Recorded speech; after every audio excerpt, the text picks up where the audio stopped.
Jake Reiner didn't expect the week before Christmas to become the week his family's name was spoken in the same breath as crime scene. In a neighborhood like Brentwood, where routines can look polished from the outside, the Reiner home had long been seen as a steady place. A famous family, yes, but also a family that showed up together, laughed together, and tried to hold it all together. And then Sunday, December 14th, 2025, turned everything inside out. Before we get into the verified timeline, hit subscribe if you want more story-driven breakdowns like this. It costs you nothing, but it keeps this channel alive.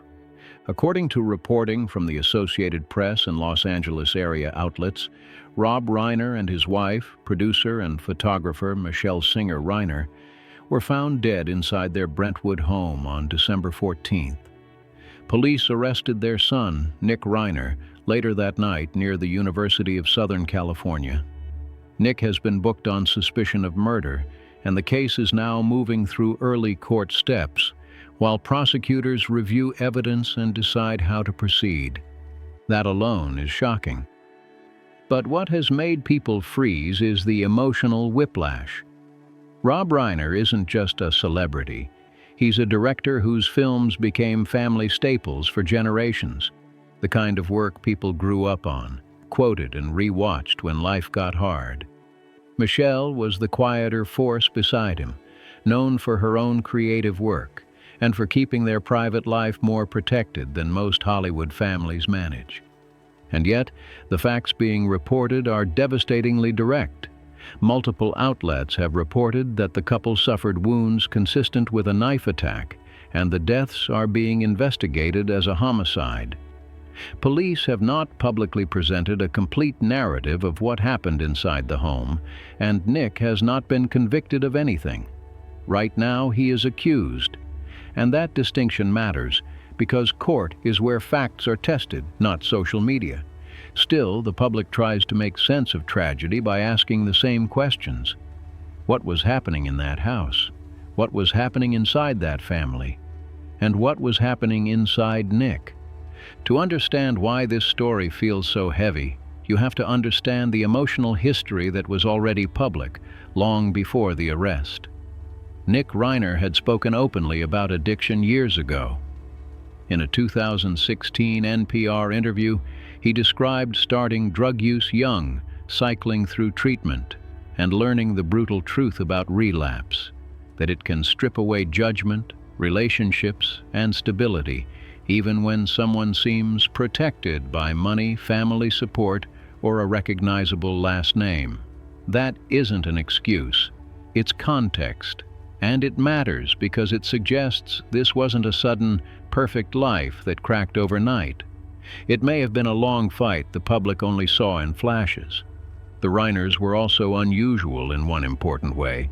They didn't hide all of that struggle behind closed doors. In 2015, Rob Reiner directed and co-produced Being Charlie, a film Nick co-wrote that drew from Nick's own experiences with addiction and the complicated push and pull between a young man and his famous father. At the time, it was framed as something rare in Hollywood, a father and son turning pain into art, attempting honesty instead of pretending everything was fine. Looking at that project now, it's hard not to feel the weight of it. It wasn't just a movie.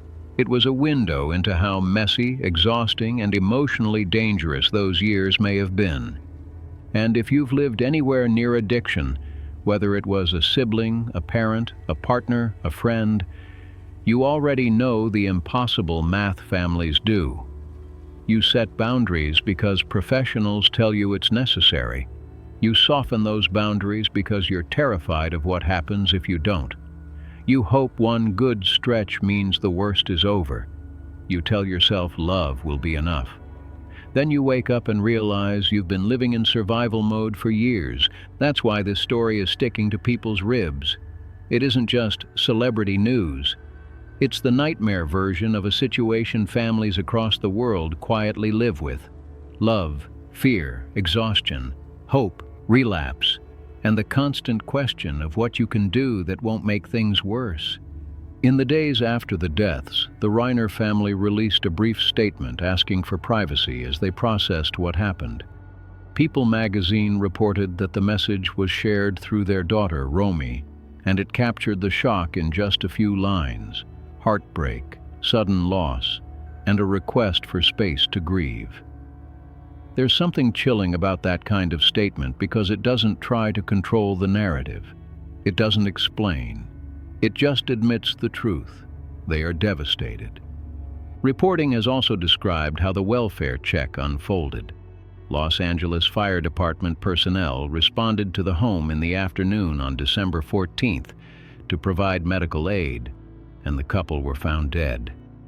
People reported that sources said their daughter Romy found them. The Los Angeles Times also reported that investigators used digital location data to track Nick later that day, and he was arrested that night in the USC area. Every one of those details makes the story feel more real, because it's not rumor, it's process. A check, a response, a scene secured, an arrest made, an investigation underway. There were also reports about the tension in the days before. The Los Angeles Times reported that witnesses described a dispute involving Rob and Nick at a party the night before the killings. Again, that's reporting, not a final conclusion. But even as a reported detail, it adds to what so many people suspect, that this wasn't a peaceful family suddenly struck by an unpredictable bolt. It may have been a family already walking a tightrope, where one wrong step could turn an argument into something irreversible.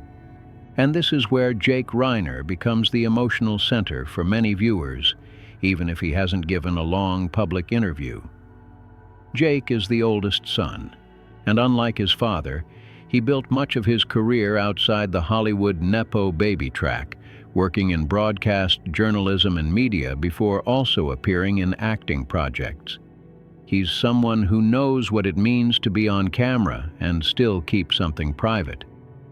When a family tragedy becomes a public case, that experience can feel like a curse. You understand exactly how stories get shaped, and you also know you can't stop the public from trying to shape yours. Because the truth is, the surviving children are not only grieving parents, they're grieving the whole idea of before. They're grieving family memories that now feel contaminated by what happened at the end. When tragedy comes from inside a family circle, it doesn't just break hearts, it rewrites the past. It makes you question every quiet dinner, every argument, every apology, every moment you thought was fine. And the public reaction shows that. People aren't only mourning Rob Reiner, the filmmaker. They're mourning the idea that a family can try and try and try and still end up here. They're mourning the reality that addiction and mental health crises don't care about money, reputation, or a famous surname. If anything, those things can hide the struggle longer, until the moment it can't be hidden anymore. This is also why it's so important to talk carefully. When a story like this breaks, the internet rushes to simplify it. One side wants a single villain and a single motive. Another side wants to explain everything away with one label: addiction, trauma, mental illness, fame. But real life is never that clean. Addiction can be real and devastating, and accountability can still be required. A person can struggle deeply and still be responsible for choices that hurt others. That balance is what courts are designed to handle, slowly, painfully, and with evidence. If you're watching this and thinking, why does this feel so disturbing? It's because it collapses a comforting myth. We want to believe love can always save someone. We want to believe family loyalty can always pull a person back from the edge. We want to believe enough money can buy enough help. But the stories families rarely say out loud are the ones where everyone tried, and it still wasn't enough. And in that sense, the Being Charlie story becomes even more haunting. It was a public attempt to show the mess, the father trying to help, the son resisting and relapsing, the exhaustion, the fights, the hope, the disappointments? It was art, yes, but it was also a confession that their family had already been living with something heavy for a long time. Where does that leave the case now? At this moment, Nick Reiner is in custody. The investigation is ongoing. Prosecutors will weigh evidence, decide on charges, and move through hearings that can take months or longer. The defense will respond. Witnesses may be called. Records will surface. And the public will keep trying to fill gaps with rumor, which is exactly why it matters to stick to confirmed updates and label everything else as what it is: speculation. And if you want me to keep tracking this case with verified updates only, hit like now. It tells me to keep covering stories in this careful, fact-checked way. For the family, though, the legal timeline is almost beside the point. The emotional damage is already permanent.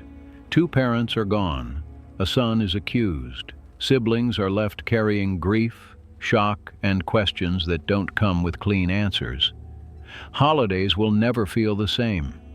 The home people imagine returning to will never exist again in the same way. That's the part that doesn't fit the headline, the aftermath. The quiet days when the cameras leave and the surviving family members have to figure out how to keep living inside a reality they never wanted. The nights when sleep doesn't come. The mornings when the mind replays the last phone call, the last visit, the last "I love you," searching for a moment that could have changed everything. If you've made it this far, thank you for not treating this like entertainment. This is a real, ongoing case involving real people, and the respectful way to talk about it is to separate fact from rumor and keep humanity in the frame. If this story hit close to home, if addiction, family trauma, or grief has touched your life, you're not alone. Share your thoughts in the comments, not to attack anyone, but to speak honestly and listen to others. And for more deep, honest stories about the people behind the headlines, subscribe to Unforgettable American so you don't miss the next upload. I'll see you in the next one.